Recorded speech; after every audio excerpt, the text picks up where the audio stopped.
What's up guys, how are you doing today? Welcome to beautiful Phoenix, Arizona. We just came from like 13-degree weather, so this is amazing right now. Today, what are we talking about? We are talking about the 5 ways that we have found to save money while we are RVing. Whether you're part-time, full-time, whatever, these tips will apply to you. So get ready, here we go. Hey guys, my name's James. And I'm Ashley. And we just sold our house and we are traveling across the country with our 2 kids. Hi, my name's Goose and this is Maverick and Apollo. Come join us. All right, number 1 on the list. We've actually made an entire video about this, so I will link that up right there, but Thousand Trails. Thousand Trails is probably hands down, I think, the best way to save money if you are RVing, especially full-time. Basically, you pay a one-time subscription fee and you can stay there as much as you want. I mean, it's been perfect for us. So if you want more details on that, I'm just gonna, like I said, click that video because we have a full video about that. But Thousand Trails, if you haven't heard of it, check it out. The second thing that we have done to save money is making our own meals. Now, that doesn't mean that you can't go out every now and then and splurge on a nice place, but the reason that we can splurge on those nice places is because we burp a lot. Now, it's not like, okay, so we're never ever gonna have a lunch out. No, that's not what we're saying. However, we like to make lunches when we know it's gonna be a long traveling day so that we can eat in the pickup while we're on the road. Or even if it isn't when we're traveling, we like to pack a lunch to take with us to our destinations because we found that sometimes you can find a really prime spot to eat and look at the destination that you're going to. Can you see that right there? This is the best place ever to have lunch. And so it's just another way for you to enjoy where you're going in a different way without having to worry about spending that money. We weren't always the best at this. I would say the first month that we were RVing, we would be like getting in the truck and be like, did we pack lunch? Did you pack lunch? No, we didn't pack lunch. So we ate so much fast food that first month. It was, we were tired. We were done with fast food. So not only does it save you money, but it's just a healthier way to eat. It wasn't even food that we wanted to eat. Yeah, it was like, food where we could park. Save yourself the trouble of trying to park your 40, 50, 60 foot rig and pack a lunch. All right, tip number 3 for saving money. Boondocking, or dry camping. There are a couple words for it, but basically it's going to a place where you don't have to pay to park. And there are a variety of places you can go, whether it be Walmart is probably the most prevalent, most common place. BLM land, which is government-owned land that you're allowed to go and camp on, I think for up to a month. There are various places like Sam's Club, some Costco's, a variety of like big box stores will let you park there for free overnight because they expect you to go in and buy something and be a patron.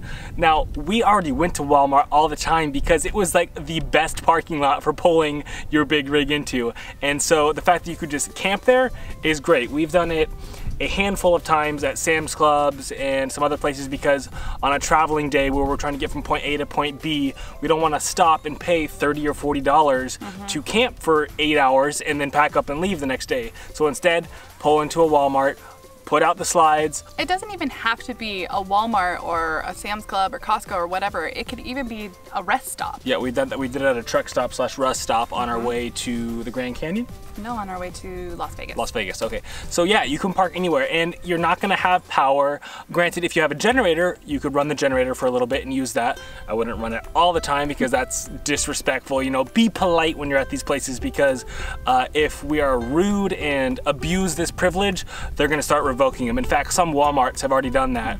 If you use the app All Stays, they actually show you which Walmarts are RV friendly and which ones don't want you to stay the night there. And if you're unsure, just make sure to go in and ask. You can ask I would ask for a manager, and most of the time they'll say, okay, yeah, that's fine as long as you park over there. Yeah, a lot of them will actually have places like, yeah, over there by the airport or whatever is where you can park. Don't take primo parking.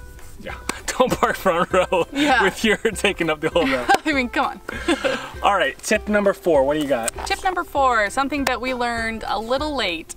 Space heaters. Guys. Electric space heaters. Yes, they are your best friend. Now, I'm not talking about the space heaters that if they tip over, they don't stop. Be smart with your purchase.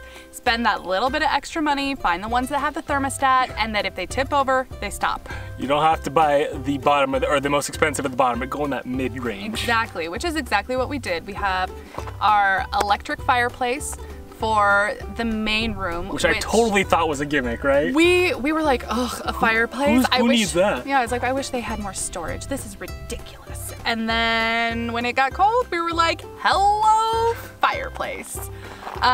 And then we put one in the girls' room and one in our room. And we've actually been able to sleep quite comfortably when we are not boondocking. In fact, we argue about like, I like it, surprisingly, I like it warmer than she does at night. So she's like, it's too hot in here. I've got 2 kids, guys, 2 kids. So we got these electric space heaters because we were sitting there and we're thinking, we are wasting so much propane because we were in the Pacific Northwest. It was getting colder, it was getting down in some places to like the 20s, and that heater was turning on and on. Non-stop. So we're going through propane like no other. So the cost of propane and running your heater was getting to be a little much for us. So we came up with the idea of using electric space heaters. I wish we had thought of it earlier. Well, we were using the electric fireplace for a long time, and then I'm like, wait a minute, why don't we go buy $30 space heaters? Yeah, because when you're at a park, you can use the electricity all you want. It doesn't cost you a dime. It was amazing. So I can't remember the last time that we've had to have our heat on. Yeah, we went through propane so quickly to begin with, but now I think these 2 7-gallon tanks have lasted us almost a month, right? Because we use it for cooking and that's it. That's it. So electric space heaters, I would probably say that's like my number 2 money saver after 1,000 Trails, It right? was amazing. If you're gonna be in colder weather, electric space heater. All right, number 5. Yes, there's a baby there. Number 5, way to save money while RVing. Passport America is this website / app that is kind of a subscription thing, similar-ish to 1,000 Trails, only they don't have their own parks. What it is they've collected a number of parks around the country that you get half price on. So you pay, I believe it's $49.50 for the annual membership to Passport America, and then there are hundreds of parks around the country that you can then book through Passport America for half price.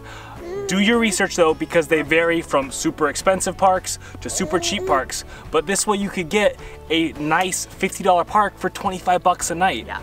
Super great deal. All right, that does it for 5 ways to save money while RVing. We'll have links down below to all the things we talked about, and if we didn't touch on a topic or you have questions or something that we didn't need to clarify, leave us a comment down below. We read all those comments and respond to as many as we can. And until next time, guys, remember, stay positive. Life is an adventure, so get out there and make some memories.